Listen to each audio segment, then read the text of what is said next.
Hey, what's going on, guys? Mush back at it with another video. Want to talk about Steam cracking a new record of concurrent players that were online. So they hit this yesterday, and it's actually a pretty staggering number. We'll talk that. And also, the Humble Choice for January 2021 is live right now. I know Humble Choice kind of gets a mixed rap these days, deservingly so, just because I think we all remember the glory days. However, I have to say that the January bundle, it has some games that are pretty decent and pretty expensive titles, so we'll talk that in just a little bit. First of all, I do want to note that Steam has cracked their concurrent player user base online at the same time. That means the amount of players that were online on Steam at the same time, not necessarily in a game, but just had Steam open, and that number was 25,115,223. That's the number that I'm seeing being thrown around. Credit to Morwell on Twitter. I will leave a link in the description box below. He updates a lot of,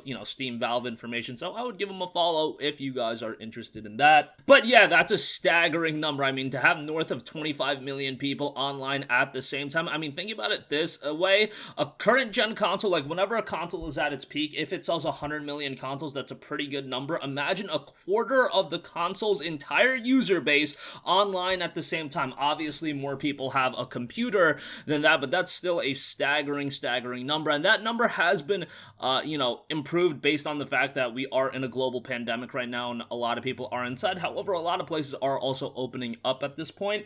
Over in Florida, you could pretty much do whatever the hell you want, so I don't know how many of those guys are on Steam right now. I don't know, probably still a decent bit of them are still playing games on Steam, but nevertheless, pretty cool to see that milestone get cracked, and it shows a growth in Steam, man. And I don't know if it has anything to do with nobody being able to get a console for Christmas, so they're like, F it, let me just go get a decent PC, because while PCs aren't they're relatively hard to find if you want a modern GPU, if you want like a 3080, 3070, 3060.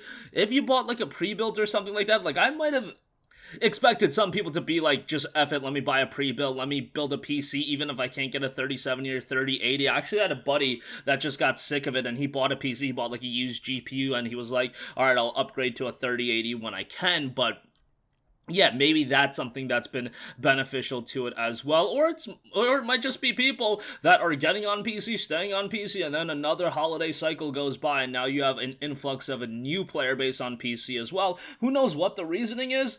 Fact of the matter is that the Steam user base and PC user base in general is very, very healthy right now, so obviously that's good to see. Wanted to make note of that. Also, quickly, to go through the January 2021 Humble Monthly, Humble Choice. Now, I always like to preface it, it's very hard to sell somebody on these Humble Choice bundles if you're not on the Classic plan. Personally, I'm on the Classic plan. A lot of you guys I know are on the Classic plan because you could just pause your bundle and everything like that. Let me actually check something for you guys. For a little bit, they were doing like a year for $100 or something like that. I don't think they're doing that anymore, so that's kind of unfortunate. But the January 2021 bundle is pretty decent. You get PC Building Simulator, which I know all of you guys want. You get Ancestors: The Human Kind Odyssey. This is a game that's not perfect, but made by pretty notable developers, typically goes for $40, so wanted to give mention to that. Pathologic 2, which is pretty decent. Warhammer Chaos Bane, Total Tank Simulator, Song of Horror.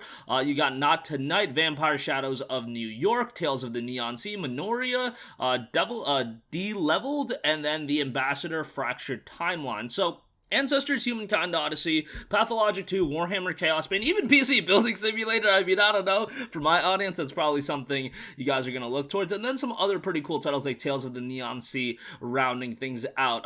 These bundles are going to be what they are if you're on the Classic plan. Sometimes they're kind of enticing to pick up. And I think this one, again, we're never going to go back to the days of Call of Duty World War II, Crash Bandicoot Insane Trilogy, and then Spyro Reignited Trilogy for $12. That's just not realistic anymore, I don't think. But, as far as the Humble Choice bundles go, I think January 2021 is one of the better ones if you have some interest in some of these titles like Ancestors, Pathologic, Warhammer, Chaos Bane, Tales of the Neon Sea, Minoria.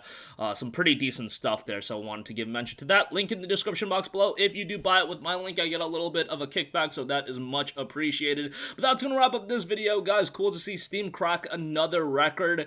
And then that Humble Choice bundle, check it out if you wanted quite a bit of good stuff in that. That's going to wrap up this one. As always, guys, thanks for watching, and I'll catch you guys in the next one. Peace out.